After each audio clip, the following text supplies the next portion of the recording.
What's up, guys? Just about the channel. Time to be doing a review for Smackdown Rampage. So let's get to it then. With a segment opening, promo, whatever. Inside the venue, we hear the familiar sounds of Cody Rhodes' theme, and they want me to start the show, and he does. As the WWE Universal Champion emerges, he heads to the ring in a suit as fans sing along with his catchy ass entrance tune. He begins, "So Cleveland, what do you want to talk about? Better yet, what do you want? Better yet, who do we want to talk to? So Sikoa."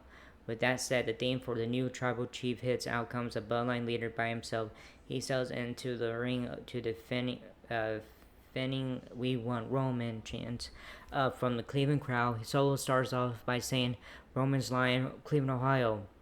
Acknowledge me." They react with boos and loud Solo sucks chants. Cody says he sees a chip on Solo's shoulder and relates to him about being a younger brother in his family trying to establish himself as the man. Um, Sokoa cuts him off. "Are you done?" He looks at his watch and says he's wasting his time and his patience is growing thin. Corey responds, "No, I'm not," and then continues to talk about his title reign and the debt he owes Randy Orton and Kevin Owens, which is to pay them back with Solo's blood at SummerSlam. Cody finishes by breaking up his victory in a past Bloodline Rules match against Roman Reigns at WrestleMania. Solo says he keeps bringing that up, but points out that the tribal chief he fought in that Bloodline Rules was a weak one. He is not. He continues to talk, and we hear the crowd react as Jacob Fatu, Tama Tonga, and Tonga Loa make their way through different parts of the crowd. Solo challenges Cody to defend his title against him tomorrow night at SummerSlam in a Bloodline Rules match. Cody one by one addresses the Bloodline members who are now on the ring apron. He tells them all that he's not scared of any of them, calling Jacob Fatu a dumb son of a bitch. While admitting it might not be the wisest choice of words, Cody accepts Solo's challenge for a Bloodline Rules match against Solo at the biggest party of the summer. Fans react with a loud Roman Reigns chant. Solo tells Cody he can snap his fingers and these three men surrounding him will beat his ass. He says he's not going to do that, though, instead point out how tonight things start with the tag team titles coming back to the Bloodline and finishes with the Universal title coming back to them tomorrow night. Cody makes a line about not needing to beat all the Bloodline just the tribal chief. He continues, and since the real tribal chief isn't here, I'll settle for beating the wannabe. The two go face to face, and then Solo walks off with the Bloodline guys. Alright, first match coming up, Andrade versus Carmelo Hayes. A vignette airs with Carmelo Hayes addressing Andrade using his "Let's talk about it" catchphrase a bunch of times.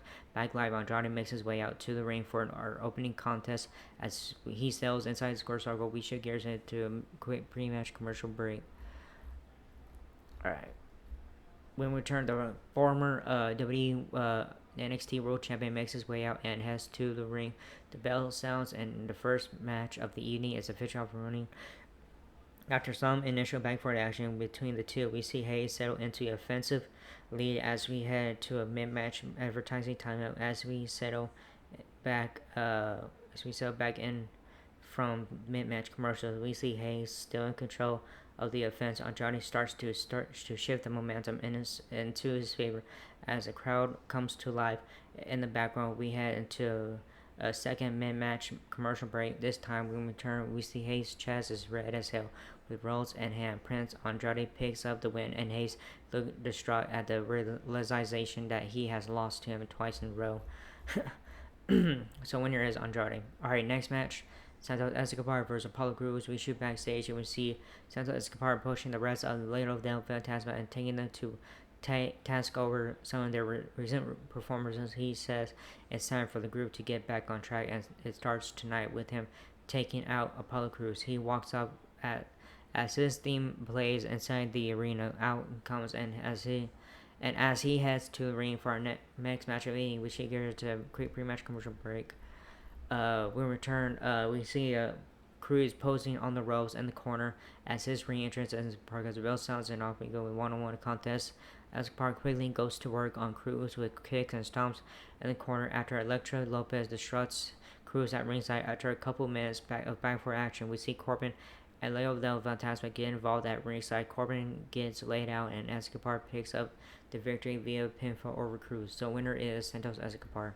I have another segment promo coming out. Logan's Cleveland, Ohio homecoming and stuff. Here we go. Backstage, Byron Saxton is standing by with Jay Cargill and Bianca Belair. They talk briefly about their title opportunity tonight as they square off against Alpha Fire and Izzy Dawn tonight for the WWE Women's Tag Team Championships. After the quick backstage interview segment wraps up, we see Logan Paul backstage preparing for his Cleveland homecoming, which is coming up next. We shift gears ahead to another commercial break. When we return, we see Smackdown GM Nick Aldis in the ring with three people in suits behind him. He calls them Cleveland Generators or something. WWE United States Champion Logan Paul is then introduced for his Cleveland homecoming. He tries talking, but is booed unmercifully by his adoring hometown crowd. The commentators spend the majority of the time cracking jokes about the three faces that Generators, whom Aldis also mocked with the line about his Google machine returning no results for any of them. Eventually, Paul goes to unveil a special banner from the ceiling, but it drops to reveal someone spray painted the word "yeah" over his face. LA Knight's theme hits. Out comes the megastar in his home, in his most rock star / Steve Austin personality riff-off style ever. He then taunts Paul and heads to the back, and to find him a new banner, he runs to Pretty Deadly, who annoy about their Pretty Deadly, the musical idea. He walks off and spots Paul's prime pickup truck, which he hops in and drives off, and as Paul chases behind him, yelling, "That's a crime." Alright. Alright. Next match is WWE Women's Tag Team Championship. Alba Fire and Isla Dawn, who are the champions, versus Jay Cargill and Bianca Belair. Alright, inside the arena, theme hits to bring out the reigning, defending WWE Women's Tag Team Champions, Alba Fire and Isla Dawn, as the two settle inside the square circle. We shift gears into a quick pre-match commercial break. When we return, we see an upset Logan Paul approaching SmackDown GM Nick Aldis about LA Knight ruining and Cleveland on homecoming and stating his prime trap. He claims Aldis knew that was going to happen. Aldis brushes off his complaints, telling him to take it up with the Generators or something. Alright, back inside the Rocket Mortgage Field House, we hear the familiar sounds of Jay Cargill's theme, and out she comes, throwing up the doubles biceps pose, her music traditions, into the catchy entrance to Bianca Belair, and out comes the EST of WWE. The two sound in the ring, and the bell sounds. Early on, Cargill does a good job of manhandling both Fire and Dawn by herself, connecting with a bunch of power spots before attacking Belair, and Belair comes in and picks up where Cargill left off. Fire and Dawn try double team spot on Belair. Cargo hits the ring to stop that from happening. Now we see the challengers each hit gorilla press slams on Fire and Dawn.